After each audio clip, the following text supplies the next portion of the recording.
Hey guys, welcome back to Cypress Nation. I'm Mackenzie Parsons, and today we're going to be taking a look at the new Ford Ranger.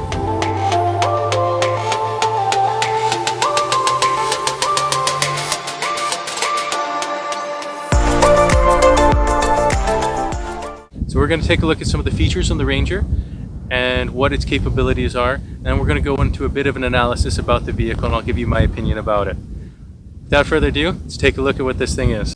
So this is it. This is the engine that the 2019 Ranger has. Now I say the engine because there is only one.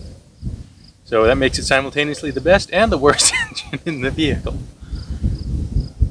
It's kind of interesting that Ford went to that, considering they have so many options in their other truck lines, in the F-150s and F-350s, but the F-150s, F-250s, and 350s, I suppose. But this engine still has plenty of power for its size. It is best-in-class torque at 310 foot-pounds, and it still has 270 horsepower. It's the same engine they put in the Mustang, just geared a little bit differently towards that truck performance. So it's got more of that truck spec in it, where it's looking more at towing and efficiency. And now in the Ranger, you've got two cab configuration options. You can get the Super Cab or you can get the Crew Cab. In the Crew Cab, you have the option of getting just a 5-foot box, and in the Super Cab, it gets a 6-foot box in the back. Now, the only difference between those two is that in the Crew Cab, you have, I think it's 1,500 pounds of payload capacity, and in the Super Cab, it's 1,650. So it's about a difference of, I think, 90 pounds when it comes out to it. So it really comes down to whether or not you want that bigger cab space or if you want that bigger box. So the way that Ford achieves this best-in-class payload capacity is through their new parabolic leaf springs. Now, all leaf springs are curved, but what Ford has done is they've taken the manufacturing process a little bit further. And down at the center of that curve, they've widened out the leaf spring and made it narrower at the ends. This has the effect of actually getting you a lighter leaf spring while achieving increases in the spring's strength.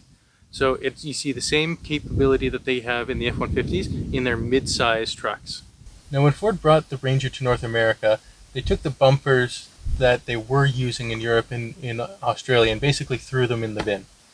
They took both bumpers and they made them into steel bumpers instead of the plastic ones they had been using overseas. This is to make give the truck increased strength and durability, as well as to increase safety concerns. They also added in LED headlights and a couple cool features in the vehicle itself. It's got the Co-Pilot 360 as an option in it, so that means you have the front and rear sensors, but that it can also adjust the speed of your cruise control, and it also has some safety features in the event of an accident. If the forward sensors detect a pedestrian in front of you, potential collision, they can pre-charge the brakes or even apply full braking power to prevent or lessen an accident, which is pretty cool stuff. Now, one of the new features they've added in that I really like is called a trail control. Basically what it is a cruise control for off-roading, and it goes in about 1 kilometer increments as you increase or decrease it. It makes it so that if you're going off-road or going through rough terrain, you can focus on driving and not so much about what speed you're going. The vehicle will accelerate if it comes to a bit of a bigger bump. It'll accelerate, give you the extra power to get over that while maintaining your speed. So what does all this mean for the Ranger? Well, the Ranger is marketed by Ford as an adventure vehicle for people who are looking to get out more, and it definitely is that. But when it comes down to it, what's the Ranger going to get used more for? I think it's going to be used mostly for getting to and from work, picking kids up from soccer practice, going out on the occasional weekend for a camping trip. It's going to be a nice vehicle to take a load of lawn clippings to the dump or helping a friend move. I think that's really what it's going to get used for in most of its life. In other words, it's going to be used like every other truck ever has been. And that's great. It's going to be a great option for most people who want a good truck that's going to get them through most of their vehicle needs, while not costing them an arm and a leg in terms of fuel cost and in your initial vehicle investment. But is it going to pull quite as much as one of those F-150s or a 350? No, it's not meant to. But what it is able to do is to pull a good, decent-sized trailer if you need. It'll fit into all those niche It's going to fit into all of those niche places that you'll need it if you need the occasional pickup truck. But what you're really going to use it for, just going to be your daily driver, then this is still a great vehicle, because while it can tow those big, heavier loads, up to 7,500 pounds, you're not going to want to do that with this thing on a consistent basis. It's going to tank your fuel economy down like you would not believe.